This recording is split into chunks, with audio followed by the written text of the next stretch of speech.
Hello everyone, my name is Eva Nedelka from the Clan Bay Music Festival, and I have the pleasure to be with somebody that got me sick. Unfortunately, I have to tell you, I have Ben Rice syndrome. It came in from with my ears and then passed to my arms and then my whole body. And I just wanted to do this and then I hear his voice. How are you, Ben? Welcome. Good. It's a pleasure to have you this year at the Clan Bay. Yeah, it's been wonderful. This is my first time here. And I've heard a lot from friends from back home, and they're here today too. Jason Thomas and his band, and Lisa Mann, of course. So it's great to be here. And you are dangerous, let me tell you, because once you listen to his music and his wonderful band, you just wanted to dance and groove. It's phenomenal. So, your music, how would you describe your music? Because I hear a little bit of rock and roll and blues. How would you describe your music? It's definitely, I think of it as like a blues-based kind of, that's like the foundation. And then, but I love jazz, and I love Tejano music, and I love rock, and all the styles, so I just kind of throw in a bunch of different influences and try to make it whatever comes out. So, well, it comes out really good. So, when did you discover? When was the moment, the core moment for you when you said, "I wanted to become a musician. I wanted to be a singer"? When was that? Well, it started with the guitar when I was really young. My dad had a guitar, and I'd watch him play. He doesn't play. He just knows if I put my fingers here, and it sounds good. So you taught yourself to play the guitar, or you took lessons? I took lessons, but and then I have 3 brothers, and they all play music too. Oh. And I had a band growing up, and so I kind of started. When I was 5, playing my dad's guitar. Oh wow, 7, very young. And started taking lessons. But I didn't really think about being a musician until when it came time to go from high school to college. Because it's like high school, I played in a band. But then I learned that you could study music in college. I'm like, well, there you go. I'm going to go do that. Yeah, that's great. That's great. So, when I heard you sing, you were singing in Spanish, and I was impressed. And then you singing one of my favorite songs that all time, and I got crazy, and I said, I have to sing. I have to sing too. So, you speak Spanish? ¿Hablas español?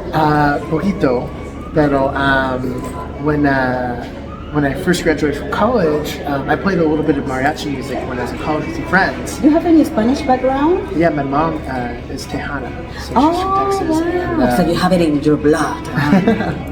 and if she was here, she'd be right next to you singing along. And, but after college, I taught an after-school mariachi program, and it was so much fun. And it was elementary school kids, and I just learned to love the music, and I learned to really dig into it. And so during COVID, when we were playing, everything was outside, and I was playing outside, and I was like, nobody's paying attention. I can sing whatever. I'm like, I should sing some of those songs that the students were singing. But let me tell you, the version of that song that you has created is wonderful. It's beautiful. It's sexy, and it have this beautiful Latin flavor that is different. It makes you apart from many other bands.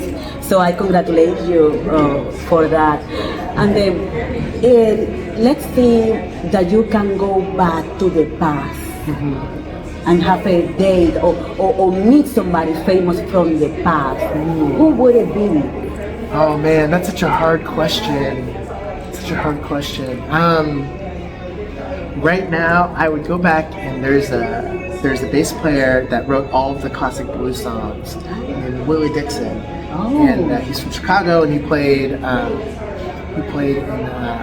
upright bass, and he played with Muddy Waters, and Sonny Boy Williamson, and all of the classic 50s blues artists. But I would want to go back and meet him and just ask him questions, because I ran into a dissertation about his music and like the songs that he wrote. He written over 800 songs. Oh wow! And they've been covered by bands like Led Zeppelin and the Rolling Stones. So he has been and also an influence in huge the music. Yeah, That's great. Yeah. So another thing that I when I was watching your performance is that connection that you have with your band members. Yeah. I've seen so many bands performing, but when you have that special connection, you can take people to another world, and it's a beautiful sensation. And so, tell me about your relationship with your band members. Oh yeah, They are great musicians. They're phenomenal musicians, and it's kind of like this dream band that I have, where everybody's an incredible player, and then also they're just incredible people. And so, so when we're playing, and we're like listening to them play, it's like I'm listening as a fan as much as anything. Where it's just like I wish you could just keep on soloing all night. Like I'm like I want everybody to hear you play because you're so fantastic. They are all of you. I've seen a very beautiful connection between you and your band, and phenomenal. And the move, those moves. They just started doing that, and I was like, I'm just gonna see where that goes. And it's fun. It has a lot of fun, and I think. Well, thank you very much for taking the time for this interview, Ben. I want you to tell people how they can find information about your music and how they can follow you and see where are you going to be performing next, all that. Definitely. Well, the best thing to do would go to our website, benricehustle.com, and there you can sign up for our email list, and we send out monthly emails to let everybody know where we're going to be. Then also we've got music on the website, and where you can stream us online. And then you can follow us on Facebook at facebook.com/BenRice, and the PDX Hustle, and Instagram at BenRice PDX Hustle, and then also on TikTok. TikTok, and we do TikTok too. Oh, okay. So, please follow this incredible, sexy, and passionate singer. Well, you play a musician. He's a whole package, so you have to follow him. Thank you so much. We hope to see you next year here at the Clam Day. It was phenomenal. I got permission for his grandma to take him home, so see you next time.